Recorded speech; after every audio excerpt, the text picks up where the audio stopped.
건축학과가 있고 제가 알기로는 건축공학과라는 과도 있는 걸로 알고 있습니다. 네. 그래서 이 두 학과가 약간 어떤 차이인지, 뭐 문과, 이과인지, 뭐 아니면 진짜 다루는 스펙트럼이 다른 건지 이거를 좀 혹시 설명해 주실 수 있나요?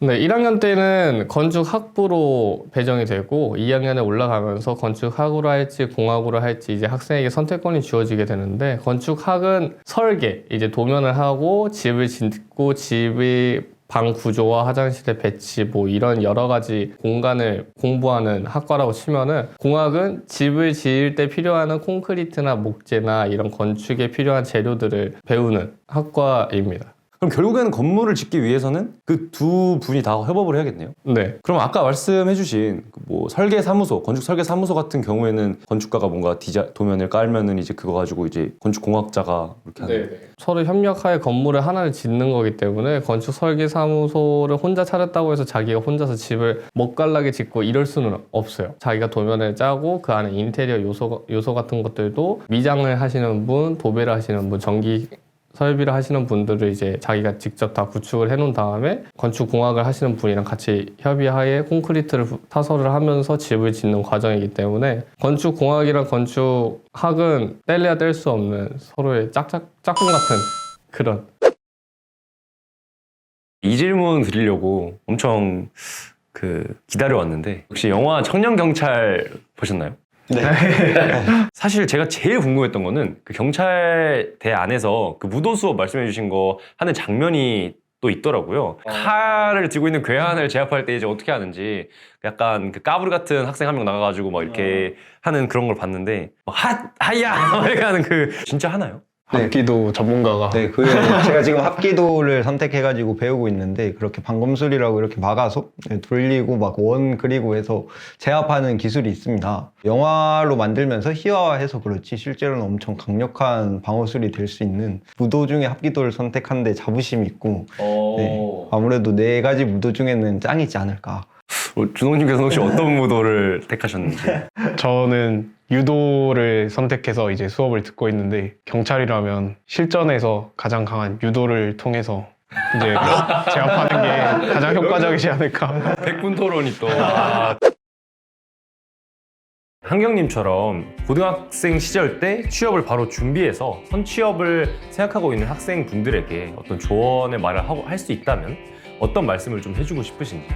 일단 제 얘기를 조금 들려드리면은, 저는 정말 중학교 때 공부를 못하는 친구 중 한 명이었습니다. 반에서 꼴찌도 한번 해봤고요. 남들은 그럽니다. 너가 반에서 꼴찌를 했는데 어떻게 이런 공기업에 들어갔어? 라고 하시는 분들이 있는데, 인문계 고등학교를 너무 진학을 하고 싶었는데 저희 부모님께서 이성적으로는 인문계 고등학교에서 살아남기 힘들 것 같다. 너는 특성화 고등학교를 가서 전공적인 지식을 배우면서 취업을 먼저 하는 게 좋겠다고 해서 반대했지만, 부모님은 그 길로 밀어붙이셨고 특성화 고등학교에 들어가게 됐는데, 처음에 2가지 마인드를 가졌는데, 첫 번째는 떠밀려서 왔으니까 그냥 포기해야겠다는 마인드가 첫 번째가 있었고, 두 번째는 이왕 특성화 고등학교에 온 거 여기서 최고가 한번 돼보자.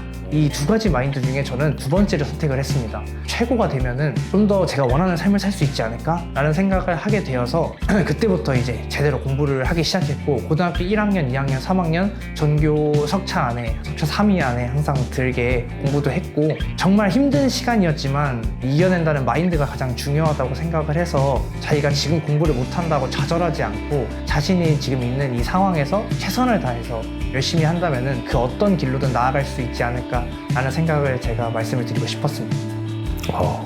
일단 박수. 이거는 진짜 쇼앤프루브를 해버렸기 때문에 이제 충분히 하실 수 있는 말씀이라고 생각이 들고요. 모범적인 선례가 되셨기 때문에 많은 학생들이 또 힘을 얻을 수도 있을 것 같고, 굉장히 또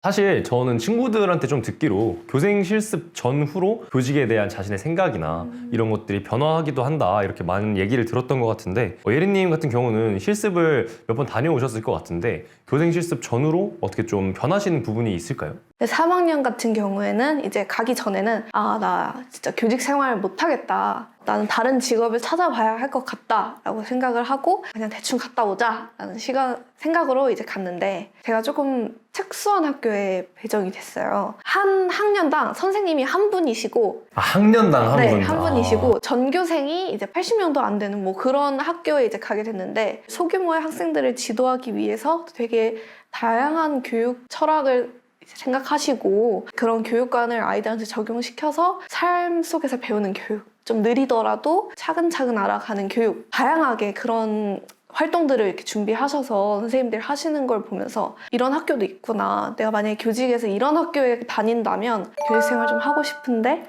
라는 생각도 들고 아이들이 너무 순수해가지고 착하고 그다음에 또 자연을 엄청 사랑하더라고요. 아이들이 금쪽이들만 있는 게 아니구나. 금쪽이들만 있는 건 아니다. 네, 이렇게 사랑스러운 아이들도 있구나라는 걸 이제 느껴서 인식이 좀 변화되었던 그런 계기가 되었던 것 같아요. 네.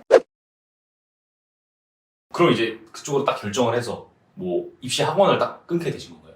아, 네. 그때 처음에 이제 고등학교 3학년으로 올라가는 1월에 이제 미술학원을 등록을 하게 됐는데 실기시험이 딱 1년 정도 남은 시점이었어요. 그런데 기초반부터 시작을 해야 되니까 저는 이제 고등학교 1학년 친구들이랑 같이 기초반을 다니면서 친구들보다 못한다는 평가를 들을 때도 있었어요. 그러면 원래 저였다면은 그냥 금방 포기했을 것 같아요. 왜냐하면 누군가 시켜서 하는 일이라면 못하는 건 금방 포기하는 게 맞는 거니까. 근데 제가 너무 하고 싶고 제가 선택한 길이니까 어떻게든 책임을 지고 싶고 성과를 내고 싶은 거예요. 그래서 뭔가 기죽지 않고 오히려 더 열심히 했었던 것 같아요. 그때 기억을 되짚어보면 제가 이제 경북 구미에 있는 학교를 다녔어요. 그래서 월요일부터 금요일까지는 학교 수업 듣고 야자하고 이제 금요일에 본가에 가서 그 다음날에 새벽 4시에 일어나서 준비하고 KTX역 가면은 새벽 6시 정도 돼요. 그러면 이제 KTX 타고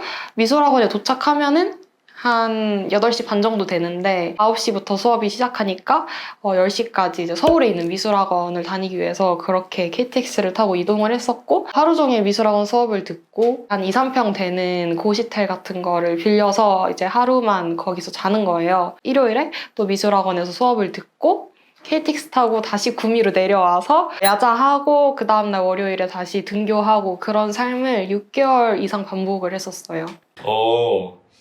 가능한가요, 그게 도대체? 서울에 사는 사람도 그런 일정을 소화하는 게 쉽지 않아 보이는데 간절하지 않고서요. 맞아요. 정말 너무 하고 싶었어요. 이게 아니면 안 될 것 같아서 정말 제가 할 수 있는 모든 방법과 뭐 시간과 노력을 총동원했던 것 같아요. 그럼 현재 이제 이직한 직장에서는 어떤 부서에서 일을 하고 계신가요? 지금은 외과계 중환자실에서 근무하고 있습니다.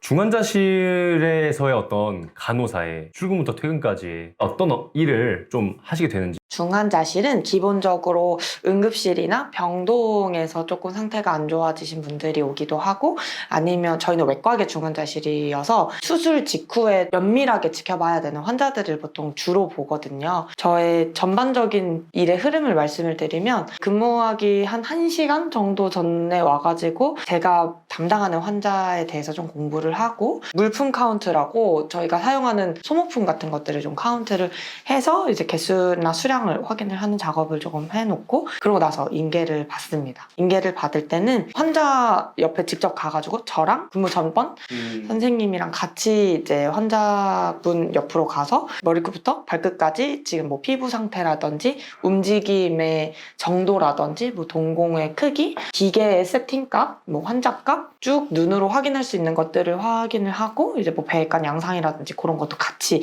확인을 하는 작업을 하고 나서 이제 전산으로 돌아와서 이제 제가 보기 전에 있었던 환자분의 큰 흐름과 이벤트들을 쭉 알게 돼요. 예를 들면 주치 교수님의 조금 치료의 방향성이나 이런 것도 조금 같이 이야기를 나눠볼 수도 있는 거고 그렇게 해서 인계를 받게 되고요. 인계가 끝나고 나서는 기본적으로 1시간에 한 번씩 활력 징후를 재가지고 루틴적으로 쭉쭉쭉 재고 약물이 들어가는 시간은 정해진 시간에 맞춰서 들어가면 되는 거고 주치 교수님들이 오셔가지고 회진을 두시거든요. 그러면 그동안 어떤 일이 있었는지 말씀도 드리고 컨펌 받아야 될 것들도 컨펌 받고 이제 그런 환자분의 치료 방향성에 대해서 같이 이야기해보는 그런 시간을 가지기도 합니다. 그럼 아무래도 이제 업무 특성상 병동을 24시간 운영을 해야 되면 교대 근무를 하고 계신 거죠? 3교대 맞아요. 하고 계신. 네. 오늘도 아침에 퇴근해가지고. 그럼 어떻게 이제 한국에 한 중학생 정도에 그럼 오게 되신 건데 좀 성장하시는 과정에서 좀 어려움이 있었을 것 같아요. 굉장히 많았습니다. 우선 고려인들은 다른 이 뭐 재미교포라든가 다른 교포들과 달리 한국어를 아예 몰라요. 저희 부모님도 한국어보다 러시아어를 쓰시는 게 편한데 저 같은 경우에는 아예 한국어를 접해본 적이 없었어요. 근데 약간 스파르타식으로 그냥 한국에 와서 배워. 네, 그렇죠. 저희 어머님께서 그냥 해! 라고 하셔서 어쩌다 보니 이렇게 한국어를 배우게 됐는데 문화가 엄청나게 달랐던 것 같아요. 지금은 제가 약간 흔히 말하는 그 유격걸 있잖아요. 유교걸. 네, 그렇죠. 유격걸이 되었지만 네, 초등학교 6학년 때 잠깐 그 한국어 교실을 다닌 적이 있었어요. 한국에 와서 칠판에 이제 예쁘게 쓴답시고 배운 한글로 친구 이름을 쓰는데 이제 빨간색으로 쓴다고 친구가 막 화내기 시작하는 거예요. 그런 거 쓰면 안 된다고. 저는 이해를 못 하잖아요. 그래? 이러면서 또 언어 관련해서는 제가 진짜 외향적인 성격인데 말을 못하니까 이게 되게 우울했었어요. 처음에. 그래서 중학교 1, 2학년 때는 거의 친구 없었다가 중학교 2학년 때 제가 이악 물고 한국어를 배웠더니 좀 나아진 것 같아요. 의사소통 같은 게. 또 어려움 중에는 잠깐 썰을 풀자면 너무 좋습니다. 제가 우즈베키스탄에 있을 때는 제 고국이라고 하면 당연히 한국이라 생각했어요. 왜냐면 우즈베키스탄에 있을 때는 다양한 인종의 친구들이 있었거든요. 러시아 사람도 있고 우크라이나 사람도 있고 뭐 타타르 사람, 우즈베크 사람 다 있었는데 한국에 오니까 또 외국인인 거예요. 왜냐면 언어를 모르니까. 정체성 혼란이 엄청 왔었어요. 누군가 저에게 안 좋은 말을 한 적이 있거든요.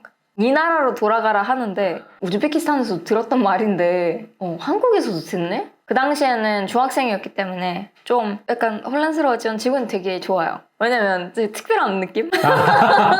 굉장히 긍정적으로. 네, 굉장히 제가 약간 관심을 좋아해서 그래서 그거를 오히려 장점으로 하고 있습니다.